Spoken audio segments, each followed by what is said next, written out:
Umfundisi Meshoe uthi ayingasukelwa inhloko yamajaji ngoba yayikusho yabe ikususela eBhayibhelini.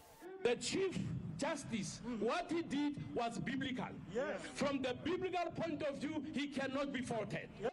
Meshoe uthi asikho nesisodwa isigaba esikumthethosisekelo wezwe esephulwa ngumhwengi. The Chief Justice is standing on the Constitution, and he did not use his rights when he became a Chief Justice. Umholi weACDP umncome kakhulu oyinhloko yamajaji ngokumela inkolo yakhe. But we today, as the ACDP, are saying to the Chief Justice, excellent for standing for your religious convictions.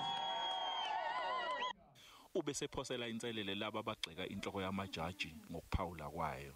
And I'm challenging again anybody from the President of South Africa to show us any law that was passed in Parliament that Chief Justice Mogoeng Mogoeng violated. So as I close, we say, Chief Justice, you are a man of God. We love you. We are praying for you. We are standing with you. And we are grateful that you are not ashamed of who you are. Meshoe uchazile ukuthi kungani bemasha namhlanje. Many people are available today. It's a holiday. And many political parties are celebrating Human Rights Day today. So we thought the best place to celebrate Human Rights Day is in this place.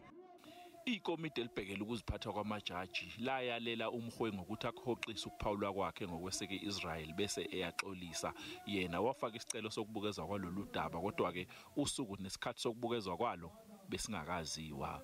NinguKalvin Dludla, izindaba zeSABC ngibika ngaseGoli.